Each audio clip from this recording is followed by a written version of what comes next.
Welcome back, Commanders, to another video, and today we have got the brand new update that has just launched, including new officers, brand new optimizations, and some really good quality of life effects that have come in with this recent update. So guys, let's jump straight into the officer. Now, I know for a fact, guys, the officer is going to be the first thing you guys want to know about. Is he any good? We have got the brand new Futurus Venturer. I hope I'm saying his name correctly. But honestly, guys, he's basically the very same type of officer as Eye of Providence. He is designed around attacking bases. And honestly, if we get to take a look at some of these skills here. So, the first one here is a damage coefficient of 1800 and also has a 60% chance of reducing the skill prep time by 1 second. Now, we will move on because the Awoken skill is an adaptation to this first skill. It's like it increases this first skill. So, we'll come back to this one. So, the very first skill here we're going to go through, guys, is going to be a balance skill. And it is an officer skill boost buff and an officer skill resilience buff, both of 15%. Now, although this in some aspects is kind of good, at the same time, I feel like on an artillery officer, you don't need skill resilience because either way, if a skill hits an artillery, there's a high chance it's going to instantly kill it, even with the skill resilience buff on there. So maybe, I don't know, maybe I'm wrong, but overall, it's nice to have another skill buff. But again, this is a balanced skill. It has a bit of both. Moving on to the next one, we have a damage intensity to fortifications of 32%.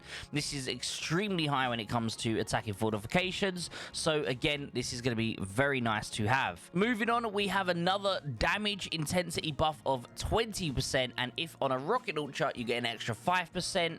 Again, the rocket launcher one probably doesn't really matter too much, but the 20% actual intensity buff is still very nice to have. Included, obviously, if you put both of the damage ones together and then the skill one, this is a lot of damage. Then finally, as I mentioned, when you awaken this officer, guys, you change this first skill, okay? And what that change skill becomes is deals skill damage to an enemy, damage coefficient 2000. This is the same as Lady Liberty, okay? But deals an extra skill damage if the target is a fortification. So if you're attacking a base, you do 2,400 to a base. But if you're attacking just a unit, you'll deal 2,000 damage, okay? If this officer is in an artillery troop, its skill has a 100% chance to reduce the skill prep of their officer's troop skill by 1 second. So, he has the ability to make it 1 second quicker attack. He has a lot of damage, especially on fortifications. And honestly, he's basically like an upgraded Eye. But the only thing is, he only helps himself, right?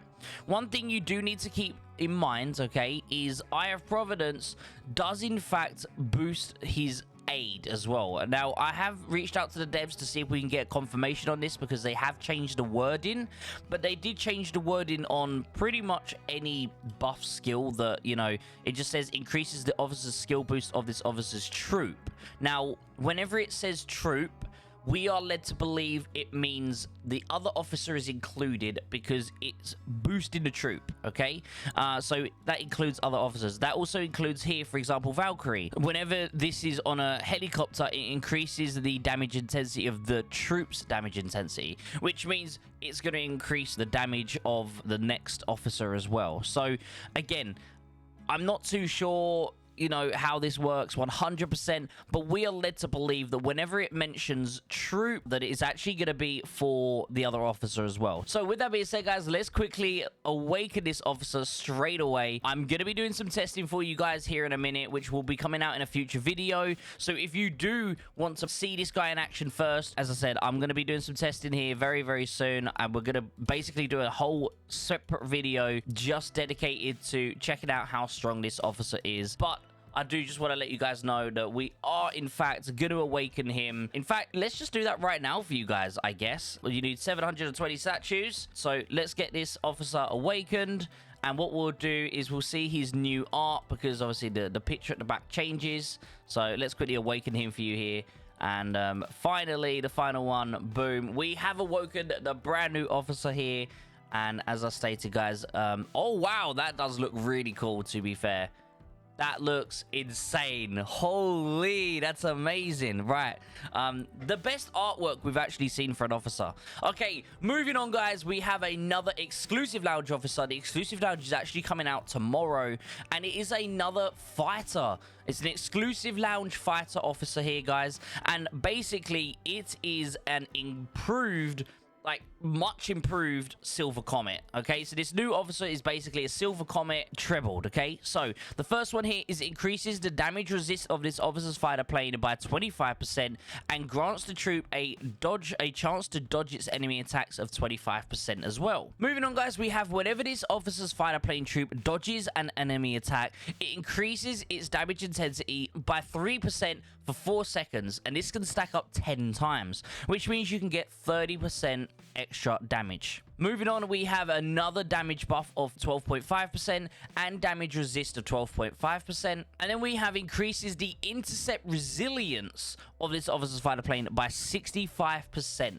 That is honestly quite a lot of resilience. Normally, you only get around the 35, so we're getting almost double the resilience of a normal officer. And finally, their awoken skill here, guys, is going to be whenever this officer's fighter plane troop dodges an enemy's fighter plane troop attack, it has a 50% chance to deal skill damage to an enemy attacker, damage coefficient of 480. This effect can be triggered once every 4 seconds. So basically, guys, as I mentioned, if you read all of the skills here, like even this one, after dodging an attack, this platitude has, 70% chance of firing a missile, but it's 200. Intercept is also on here, the same as the other one. You also have the dodge and the damage. So overall, this new officer that's an exclusive lounge officer is in fact gonna be a bigger, much better upgraded version of Silver Comet. And Silver Comet, generally speaking, is still an okay officer. Don't get me wrong. As you guys can see, I finally gone and got Nagarami, but Nagarami is obviously a more of a defense officer, but in general, Silver Comet still is a pretty somewhat decent officer. He's not terrible. So with that being said, she's going to be very, very strong. As you can tell, absolutely crazy skills there, but she is exclusive lounge, unfortunately, so only the pay to win guys are going to get her straight away. Otherwise, it's going to take you a little while. So guys, let me know down in the comments, what do you think of the brand new officer? As I said, we're going to be doing some testing later on. Please let me know what you personally think of him. So guys, moving on, we actually have got some quality of life updates here, and I've just decided to make this rally for you guys because I wanted to show one of the new features for the ATG in a rally. So before, whenever it was in a rally, you'd have to manually go and change all of the ATGs into anti-air, right? Now, there is a brand new feature where you can simply click one button, which is group anti-air, and you can turn every single ATG in the actual rally instantly into anti-air. So that's kind of cool. Let me get them all together here for you. I only asked people to send me their ATGs, but it looks like we've got a load of Howies too, but that's perfectly fine. So let's move them all together so you can see. Let's actually spread them apart so we can see them a little bit easier here. So as I said, guys, once you do group anti-aircraft, boom, all of them get changed instantly, which is really, really good. Before sitting there and manually trying to change them all as a bomber comes over, that could get tiring. So now the fact that you're instantly able to change all of them, I think that is absolutely amazing. And yeah, we could disband this now and give everyone their units back. So that's a very nice little quality of life change. The next quality of life change is going to be something to do with the quick use. Now, for example, here I will show you that instead of going through, let's just say you've got a couple of hundreds, you've got a couple of this, you could just go through and use all the VIP all at once. This also goes to things like energy. So, for example, I'll come down here and I need 180, but I've only got 94. Instead of me sitting here going boom, boom, boom, boom, boom, I can obtain energy of 90. Now, where is it going to take it from, I wonder? Will it take it all from the top one? Will it, let's have a look. Ready? I can't tell. Did it take it all from... Was this on 209? And this... I'm actually a little confused. We're actually going to test it again. I'm going to test it again right now, and I'm actually going to count. So we need 60, right? We've got 200, 208. Let's see where it takes it from. Oh, okay. So it takes it from a mixture of them. Okay. So maybe this could be good, but obviously manually, if you don't want to use a certain one, therefore you have the option to use any particular, you know, energy you want. But if you want to just get it over and done with, you got the energy and you just want to grab it, I guess it's a really nice option. The next quick use item as well is gonna be for your cement and stuff, like the stuff here that you make. Basically, guys, as you can see here, it's for me to complete this, it's gonna take 3 days, 9 hours, right? If I was to do the rushing, I actually have the ability, and it will show me here what it's going to use. It's going to show me that it's going to use 1,500 of these, 1 of these, and then 2 of these. Like, use universal rushes. Okay, yeah, well, we don't want to use universal rushes. We don't need to. But this is really nice. Obviously, you can change how much of that you want to skip. I guess it's a nice little add-on to just a quality of life thing. I think it's definitely something that's nice. It's gonna speed up your day a lot. So as always, guys, there's gonna be more events. You're gonna have a new bingo coming out soon. We're gonna have a new museum gala where you're able to earn museum coupons and other special gifts, and you're gonna be able to gift things to friends as well. That's gonna be called mutual benefit. It just says you're simply able to send your friends gifts, so I'm not too sure if that's gonna be the same thing as like the daily login. You get to send gifts to your alliance. I'm not 100% sure on what that is, but it does say that you're going to get some new sort of mutual friend gifting feature. And of course, there will be another legendary showroom. So there is going to be a new event called Top Tactic. I think it's going to be very similar to what we had during the Battle Fest, where it's, you know, a very own specific pool of legendary cards. So it does say that once this update goes live, there will be a very specific sort of event that comes on called Top Tactic. And it's like basically a pool where you're able to try and get hold of these new simulations. And apparently once this event ends, those new sort of simulations will in fact go into the pre-existing pool that we currently have available. So don't worry, guys, if you do miss out on them, they'll eventually be in the actual pool for everyone. Now, guys, a very big update here, and it's going to be towards surprise attack. Now, I do believe it won't show me the information for it right now because obviously I haven't initiated it, but there has been a massive change. Now, obviously, if you're already in a level 4, it won't change for you, but it will change on your next level 4, guys. So, with that being said, the new changes coming in is instead of getting all of your airlifts back, like I think it was like 25 or 30% faster, that no longer exists, and you actually only get 2 surprise attacks at a time. So, instead of now using your normal airlifts, you're going to have a separate surprise attack airlift. So you've got normal airlift and surprise attack airlift. The surprise attack airlift, guys, is you're only going to be able to have up to 2 of them, and they will regenerate every 12 hours, okay? So no longer can an alliance constantly just keep coming back, keep coming back. This isn't going to be available anymore. The surprise attack has been heavily nerfed because it was very overpowered, if I'm honest with you, and it's literally just an easy way to get loads of kills and pretty much do nothing except sit there and farm kills. Also, when dropping into like the land, used to before, let's just say you see someone building somewhere, before you could land in and stop that build.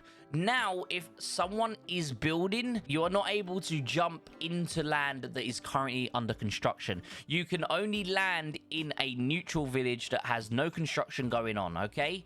So, best thing to do is if you are building, just make sure your strongest players are on the edge of the actual zone. That way they have to get through them first before they can then truck in and, you know, plant their base in the middle. So guys, let me know, what do you think of the surprise attack update? Do you like it? Do you think it's been nerfed too much, or do you think it's just right? Personally, for me, I think that it is just right. Before, it was kind of annoying, you know, especially if you're the winning team.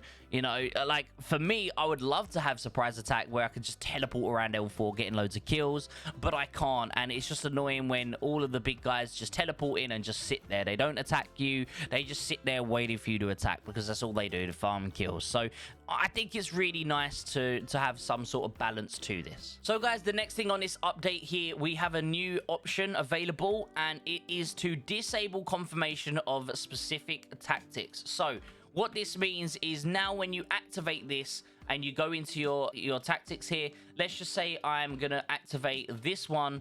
I can click on exactly where I want it to be and it will instantly activate. I don't have to click it and then confirm it. So this is, you know, it's just a small little update that makes it a little bit faster. But again, it's one of those where you do not need confirmation. You know, you just click on it straight away and it will instantly activate instead of you confirming it, okay? Which is kind of cool, I guess, especially if you're being attacked. You know, just those little things that are holding you back by a couple of seconds, they're just making it a little bit faster for you to be able to navigate through all the menus. Operation Hegemon has been a little bit of rework, especially for those who at the moment losing. So if you are losing, you're going to receive a buff. This is called the Unwavering Pursuit buff. So basically, guys, when the capture points, you know, each team has their own capture points. When the capture points are greatly different, the person who is obviously at the losing side of this big deficit in points, they are going to receive this buff. The way this buff works is depending on how many points, the difference in points, the time remaining, and some other factors, you're actually going to get combat bonuses and also point bonuses. Now, I don't know what these, you know, combat bonuses are. It doesn't mention it. All it mentions is that this is going to be a thing. And in fact, we can bring it up right here. As you can see, guys, it does in fact just say that when the capture point difference between the two sides becomes too large, the lagging side will receive a temporary buff. This buff boosts their combat efficiency and increases the capture points they earn until the point difference drops below a certain level. The larger the capture point difference, the stronger the buff becomes, offering greater combat bonuses and more points for the lagging side. So again, long story short, if you're absolutely destroying someone now, they're going to be a lot stronger than what they are when you first started destroying them. But of course, once they catch up again, the point's going to end up coming back a little bit. So basically, they're trying to reward people for signing up to Operation Hegemon, but not actively being there and doing something. Because as you can see in this picture, 13 members on this team turned up, but only 2 on this team turned up. So they get given a buff. I think if you're going to sign up to something, you should be there for it. If you're not going to be there for it, you deserve to, you know, but that's how I personally think, you know. It's one of those things. Don't sign up if you're not going to be there. It's very simple. That's just my personal opinion. Let me know down below what you guys think. So, guys, final thing we need to mention in today's update has been something that everyone talks about. I know, especially in the bigger battlegrounds, you know, I speak to Mag and Fubar on a daily basis. So with that being said, I know they are extremely happy for this. So there has been a big update to the base activation. Now, the way this works is before, let's just say I'm having a fight with someone. Let's just say Spar is my ally, right? But we remove the treaty and they send one bomber over to activate me. Any units that are around, I could jump out, start attacking, and it's going to make the base attack them because I'm activated. Now, they have changed how it works. So, let's just say Spar was to activate my base. It is only Spar who is activated on my base, okay? It is now alliance specific on how the base activation works. So if I've got, for example, let's just find another alliance here. We've got TR. Let's just say TR have a rally and they're right below me and they're sitting outside my base, but Spar bomb me, it's not going to affect TR's rally sat down here. The only way TR's rally will be effective is if someone from TR activates my base. Alternatively, you might be thinking, what if I just leave an alliance and I'm, you know, a neutral? Will it activate for everyone? No, it will only activate for you, specific commander, if you're not in an alliance. So this is just going to help, especially people who just like activating bases. You know, a base activation is still a thing, guys, but it is alliance specific this time, so you can't basically just activating bases for other people. You have to be doing it for your alliance and your alliance only. So guys, what did you think of this update? As I said, guys, please stay tuned. I will be doing a video. I'm going to be doing loads of testing with this new officer. We're going to be testing him, not only his own ability, but we're going to be testing him with other officers that, you know, genuinely speaking, are really good when it comes to, you know, attacking bases. So let me know below, guys, what your predictions are, and the new video should also be out at some point this week, and we will get you a full breakdown on just how good this officer is. As always, guys, I appreciate each and every single one of you. I hope you're having an absolutely amazing rest of your week, and I'll catch you all in the next video.